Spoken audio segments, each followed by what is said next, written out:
Our beaches have been packed this month as we wrap up spring break and Easter Sunday. And with all that added foot traffic on the beach, some trash is often left behind. A local group is working this morning and they invited Holly Harper to help with the cleanup efforts. And that's where we find her live this morning on Anna Maria Island. I have got my grabber. I'm with Bruce, and we are cleaning up some trash. So let's walk along, see how much trash we can find, and tell me a little bit about what the cleanup efforts are and who's with you today, Bruce. Oh, absolutely. Yeah. So we're here to pick up the beach, clean up. We've been doing this for about 55 years since the Moose has been in existence. We're lucky to be joined by representatives of the Chamber, AMI Chamber, Terry, Annie Silver Community Center, Aaron, Ingrid with Scenic Waves, Bradenton Beach Scenic Waves, of course Jennifer, our primary sponsor with Keep Manatee Beautiful.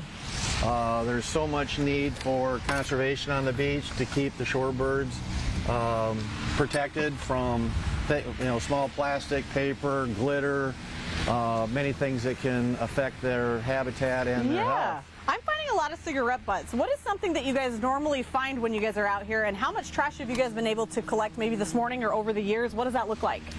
Well, normally we'll pick up 100 to 150 pounds of trash for our big cleanups. We'll have anywhere from 40 to 100 people, depending how many other organizations join with us. We'll do it 3, 4, 5 times a year. Okay.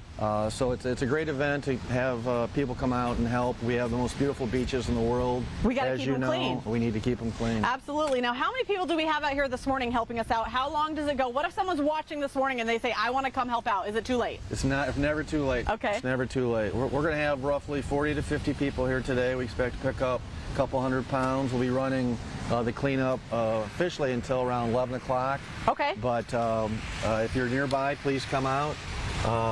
You've got all the stuff we need. You got the buckets, you got the gloves. We're keeping ourselves protected from the trash. We got our little grabbers so we don't have to touch it. Absolutely. So that's great. All right, well, in between our hits, we are going to walk around, kind of see what we can see, pick up more trash, and when we check back in, we'll find out how much trash we're able to pick up. We're keeping the beaches clean today. An Easter beach cleanup is going on right now at Anna Maria Island. We're checking to see how much trash Holly has been able to collect in the past 20 minutes or so as part of that beach cleanup. It's with the Moose Lodge. How's it going out there, Holly?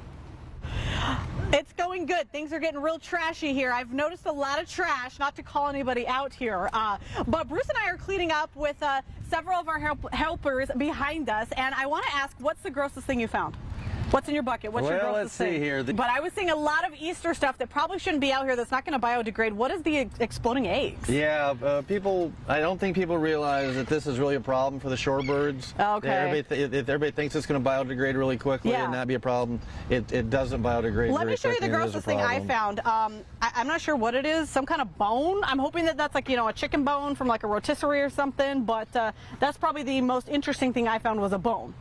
Don't know if you've ever seen one of those in your cleanups, but I've got all kinds of trash in here. A lot of those exploding egg things, these little, they almost look like fake grass that you'd find in an Easter basket. I found a lot of those, and they were very hard to pick up. And the squirrel was getting mad that I was taking them because I think he was like, I'm going to use that for my nest. But I was trying to take those to get those away from them, but a lot of exploding eggs we saw on the beach. That was something new for me that I didn't even think about that people did.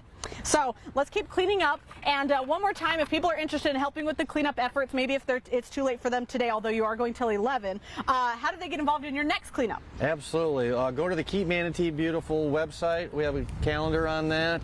Jennifer runs 4 or 5 cleanups per year. Okay. And we have Arbor Day coming up, and we'll do something special for that as well. Arbor Day, perfect. I'm excited about that. All right, so your motivation for doing this year after year is just obviously to keep the beaches clean, but we take these and then we kind of measure it to see how much we're able to get off the beaches, right? Yes, we do. How many pounds? Well, we want to get a lot of pounds off the beaches, but we also want that to go down every year, right? That means people aren't leaving a mess. Absolutely. All right. Absolutely. Well, that was a lot of fun. We're going to continue cleaning up here and hoping to make these beaches look beautiful. Thank you so much for having me out. All right. Thank you, Holly, very much.